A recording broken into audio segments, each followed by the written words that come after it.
K Padmakumar, Devaswom board മുൻ president, മാധ്യമങ്ങളോട്. ഇതാണിപ്പോൾ പ്രതികരിക്കാനുള്ളത്.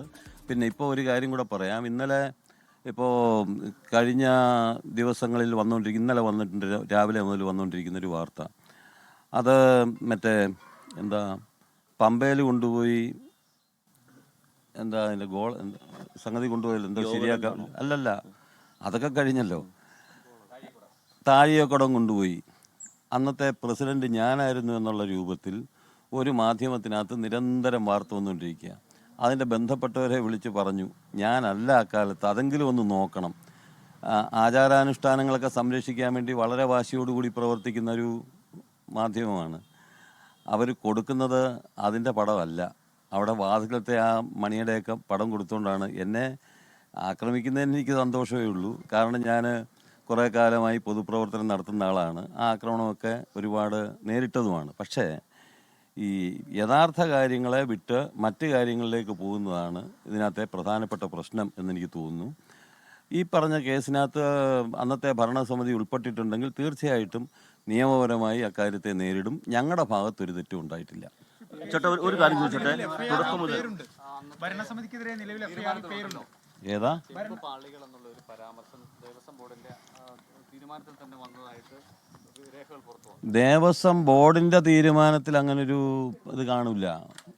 അതായത് ദേവസ്വം ബോർഡിൻ്റെ തീരുമാനം എൻ്റെ കൈപ്പടയിൽ എഴുതി വെച്ചിട്ടുള്ളതാണല്ലോ. അങ്ങനെ ഉണ്ടെങ്കിൽ അത് വരട്ടെ, ആയിക്കോട്ടെ. അതാകട്ടെ. അപ്പോൾ അവിടെ പറയേണ്ടടുത്ത് പറയാം. നിയമപരമായി നേരിടുമെന്നല്ല, കോടതി പറയട്ടെ. ഞങ്ങൾ തെറ്റുകാരാണെങ്കിൽ പറയട്ടെ. ഏത് ശിക്ഷ ഏറ്റുവാങ്ങിക്കാൻ തയ്യാറാണല്ലോ. അങ്ങനെ ഒരു തെറ്റുണ്ടായിട്ടുണ്ടെങ്കിൽ ഏത് ശിക്ഷ ഏറ്റുവാങ്ങിക്കാൻ തയ്യാറാണ്. ഇപ്പൊ പറഞ്ഞല്ലോ, അത് പറഞ്ഞു കഴിഞ്ഞല്ലോ. അതൊക്കെ പറഞ്ഞു. ഒരു കാര്യം കൂടി, അന്ന് തുടക്കം മുതൽ സർക്കാരും ബോർഡും പറയുന്ന ഒരു ന്യായീകരണം, ബോർഡിന് ഇതിന് യാതൊരു ബന്ധവുമില്ല. അത്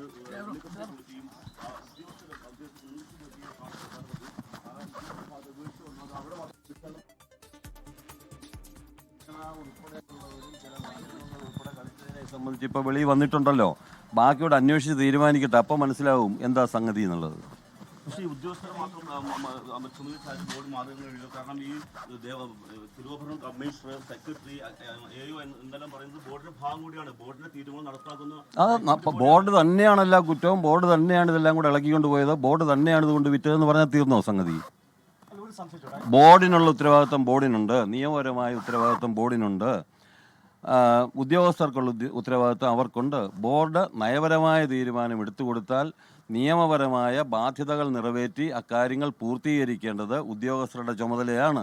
അക്കാര്യത്തിൽ എന്തെങ്കിലും വീഴ്ചയുണ്ടായിട്ടുണ്ടോ, ഞങ്ങളുടെ കാര്യത്തിൽ എന്തെങ്കിലും വീഴ്ചയുണ്ടായിട്ടുണ്ടോ, കോടതി പരിശോധിക്കട്ടെ.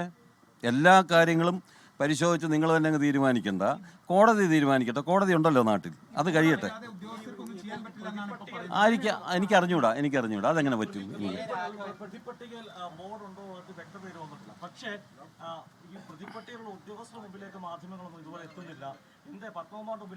അതാണ് ഒരാളിനെ നിശ്ചയിച്ചു കഴിഞ്ഞാൽ ആക്രമിച്ച് കീഴ്പ്പെടുത്താൻ തീരുമാനിച്ചിരിക്കുന്നത് എന്നെയാണല്ലോ.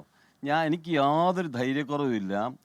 അനധികൃതമായോ ആചാരാനുഷ്ഠാനങ്ങൾക്ക് വിരുദ്ധമായിട്ടോ നിയമവിരുദ്ധമായിട്ടോ ഒരു കാര്യം എൻ്റെ ബോർഡിൻ്റെ കാലത്തുണ്ടായിട്ടില്ല എന്ന് യാതൊരു സംശയത്തിനും ഇട നൽകാതെ എനിക്ക് പറയാൻ കഴിയും. ശബരിമല ക്ഷേത്രത്തിന് വിരുദ്ധമായി ഒരു കഴഞ്ചു പോലും തീരുമാനം എൻ്റെ ബോർഡിൻ്റെ ഭാഗത്തുനിന്ന് ഉണ്ടായിട്ടില്ല. എന്തെങ്കിലും ഉണ്ടായിട്ടുണ്ടെങ്കിൽ കോടതി പറയട്ടെ, അവിടെ മറുപടി പറഞ്ഞോളാം. നടക്കുന്നുണ്ട് ഒരു ഗൂഢാലോചന. ഇപ്പൊ എല്ലാ കുറ്റവും പത്മകുമാറിന്റെ ആണെന്ന് പറയാനുള്ള ശ്രമം ചില കേന്ദ്രങ്ങളിൽ ഉണ്ടാകുന്നുണ്ടോ? അങ്ങനെ ഒരു സംശയമുണ്ടോ? അല്ല, പത്മകുമാറിന്റെ ഭാഗത്താണ് മുഴുവൻ കുഴപ്പമെങ്കിൽ പത്മകുമാർ ഏറ്റെടുക്കാൻ തയ്യാറാണല്ലോ. ഞാനിവിടെ നെഞ്ചുവിരിച്ച് നിൽക്കുകയല്ലേ. അല്ല, അങ്ങനെയൊക്കെ ചില ശ്രമങ്ങൾ ഉണ്ടാവാം. എനിക്കറിഞ്ഞുകൂടാ. അല്ല, അതല്ല, ഇന്നലെ ഇതിന്റെ കാര്യം പറഞ്ഞില്ലേ,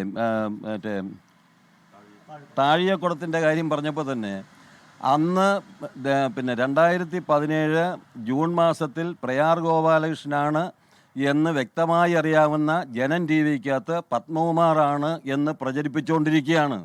ഞാൻ ജില്ലാ ലേഖകനെ ആളിനെ വിളിച്ചു, ഗോകുലിനെ വിളിച്ചിട്ട് ഞാൻ പറഞ്ഞു, ഞാൻ ആ കാലത്തല്ല എന്ന് പറഞ്ഞിട്ട് പോലും അത് തിരുത്താൻ വൈകുന്നിടം വരെ തയ്യാറായില്ല എന്നുള്ള വളരെ മനപ്രയാസം അക്കാര്യത്തിലുണ്ട്. എന്നെ ഒറ്റതിരിച്ചാക്രമിക്കാനാണ് ശ്രമിക്കുന്നതെങ്കിൽ ഒറ്റതിരിച്ചാക്രമിച്ച് കീഴ്പ്പെടുത്താൻ ഒക്കില്ല. നിയമവിരുദ്ധമായി ഞാനൊന്നും ചെയ്തിട്ടില്ല.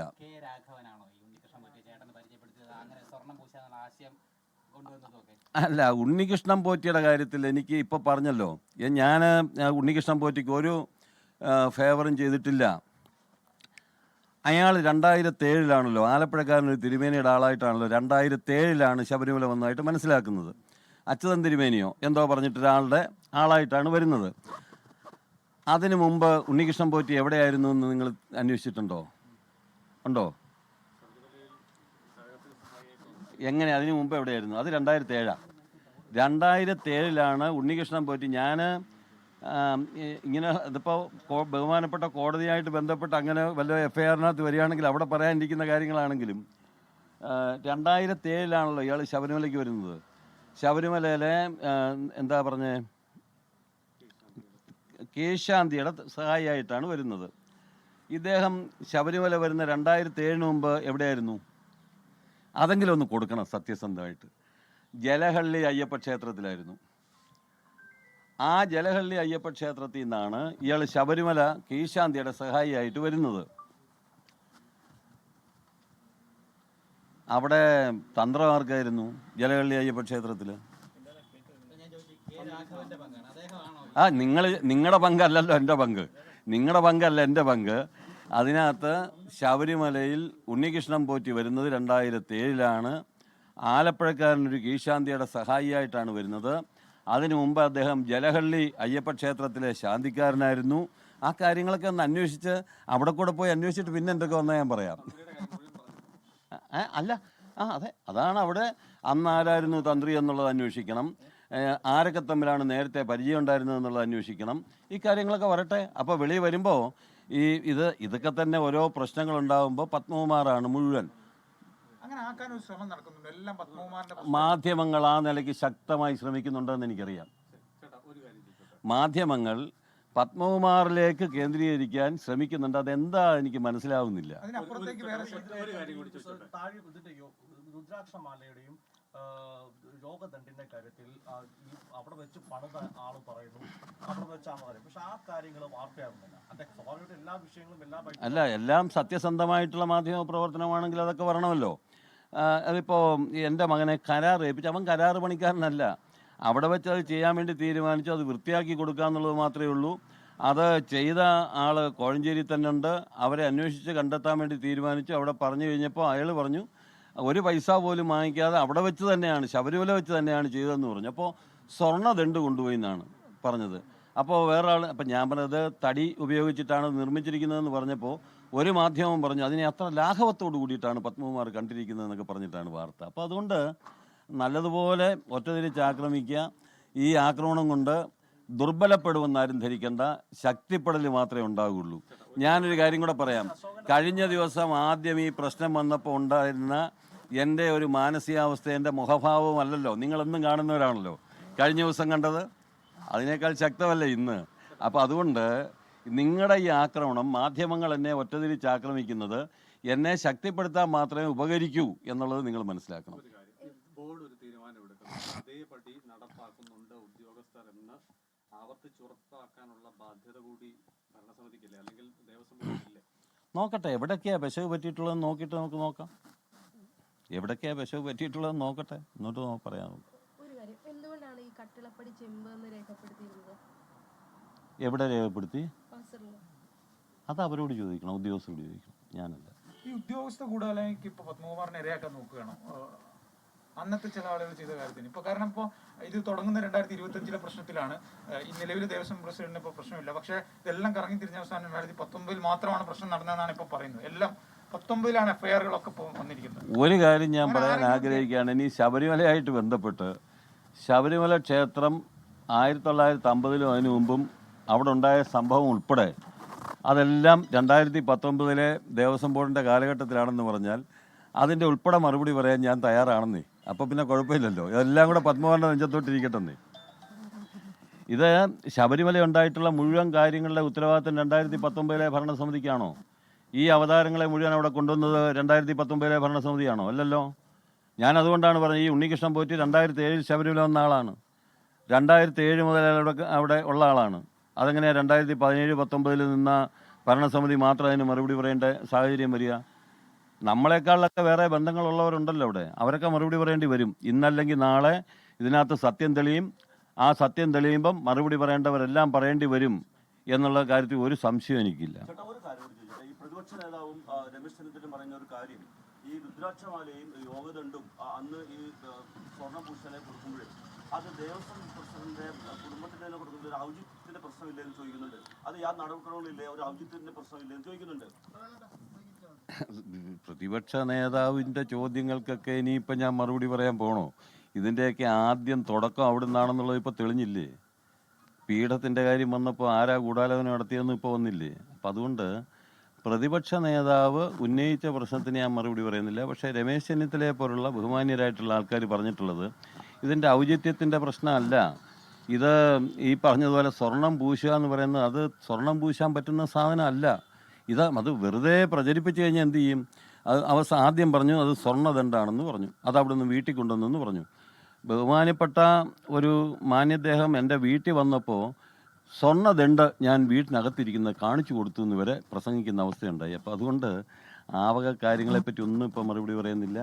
ഞാൻ പറഞ്ഞല്ലോ, എൻ്റെ ഭരണകാലത്ത് ശബരിമല ക്ഷേത്രത്തിനെതിരായി അറിഞ്ഞോ അറിയാതെയോ എന്തെങ്കിലും പെശകുകൾ ഉണ്ടായിട്ടുണ്ടെങ്കിൽ അതിനുത്തരം പറയാൻ ഞാൻ ബാധ്യസ്ഥനാണല്ലോ. കോടതി തീരുമാനിക്കട്ടെ, അപ്പോൾ നമുക്ക് പറയാം. രാജ്യത്തെ അന്വേഷണത്തോടും നിയമത്തോടും സഹകരിക്കാതെ മുമ്പോട്ട് പോകാൻ പറ്റും. മുൻ ദേവസ്വം ബോർഡ് പ്രസിഡന്റുമാരും ഇതിൽ വരണം അങ്ങ് പറയുന്നുണ്ട്. ഞാൻ ആരെയും കുറ്റപ്പെടുത്താനില്ല. ഈ പറഞ്ഞ എല്ലാ കുറ്റങ്ങളും എൻ്റെ ഭാഗത്താണ് കുറ്റങ്ങളെങ്കിൽ ഞാൻ ഏക്കുന്നേ. ഇത് മുഴുവൻ കുഴപ്പങ്ങളും പറഞ്ഞില്ലയോ, ശബരിമല ക്ഷേത്രം ഉണ്ടായ കാലം മുതൽ നാളിതുവരെ എന്ത് കുഴപ്പങ്ങളുണ്ടെങ്കിലും ഞാൻ ഏറ്റെടുക്കാൻ തയ്യാറാണല്ലോ. ശബരിമലയായിട്ട് ബന്ധപ്പെട്ട അത്ര ആർജവത്തോടു കൂടി തന്നെയാണ് ഞാൻ പറയുന്നത്. എൻ്റെ ഭാഗത്ത് ഒരു തെറ്റും ഉണ്ടായിട്ടില്ല, ഉണ്ടാകത്തുമില്ല. പണ്ട് നേരത്തെ ചില വിദേശ യാത്രകൾ സംബന്ധിച്ചുള്ള കാര്യങ്ങളൊക്കെ പറഞ്ഞിരുന്നു. അതൊക്കെ ഇനി മൊഴിയായിട്ട് ഇനി കൊടുക്കുമോ? അല്ല, അതിപ്പോൾ നിയമപരമായിട്ട് ആലോചിച്ചല്ലേ പറയാൻ പറ്റൂ. നമ്മുടെ ചോദ്യങ്ങൾക്കും കാര്യങ്ങൾക്കും അല്ലേ മറുപടി പറയാൻ പറ്റൂ. അതൊക്കെ നോക്കാം. ബോർഡ് ഒരു കാര്യം തീരുമാനിക്കുന്നു, പക്ഷെ അതിന് ഘടകവിരുദ്ധമായിട്ട് ഉദ്യോഗസ്ഥർ രജിസ്റ്ററിലൊക്കെ രേഖപ്പെടുത്തി എന്നൊക്കെ പറയുന്നുണ്ട്. അത് അങ്ങനെയുള്ള കാര്യങ്ങളും അങ്ങ് ബോധ്യപ്പെടുത്തുന്നു. നമ്മുടെ വീട് ലോക്ക് ചെയ്തിട്ടിട്ട് നമ്മൾ പോയി കഴിഞ്ഞാൽ അവിടെ ഒരു മോഷണം നടന്നാൽ അതിന് വീട്ടുകാരന് ഉത്തരം പറയേണ്ടി വരും എന്ന് പറഞ്ഞാൽ അത് വലിയ കഷ്ടമാണ്. എൻ്റെ വീട് ഞാൻ പൂട്ടിയിട്ടിട്ട് പോയി കഴിഞ്ഞിട്ട് രാത്രി മോഷണം നടന്നിട്ടുണ്ടെങ്കിൽ അതിൻ്റെ ഉത്തരം വീട്ടുകാരൻ പറയണം എന്ന് പറയുന്ന പോലെയാണിപ്പോൾ നിങ്ങൾ പറയുന്നത്. എൻ്റെ ഭാഗത്ത് ഞാൻ പറഞ്ഞല്ലോ, വീണ്ടും വീണ്ടും ആവർത്തിക്കുകയാണ്, ശബരിമല ക്ഷേത്രവുമായി ബന്ധപ്പെട്ട് അറിഞ്ഞോ അറിയാതെയോ ഒരു കഴഞ്ച് തെറ്റ് എൻ്റെ ഭാഗത്തു നിന്നോ എൻ്റെ ബോർഡിൻ്റെ ഭാഗത്തു നിന്നോ ഉണ്ടായിട്ടില്ല. എവിടെയാണ് ഉണ്ടായിട്ടുള്ളതെന്ന് പരിശോധിച്ച് ബഹുമാനപ്പെട്ട കോടതിയെ വിവരം അറിയിക്കും. ജയശ്രീ എന്ന് പറഞ്ഞ ഉദ്യോഗസ്ഥരെ സംബന്ധിച്ച് നേരത്തെ സംശയങ്ങൾ ഉണ്ടായിരുന്നു.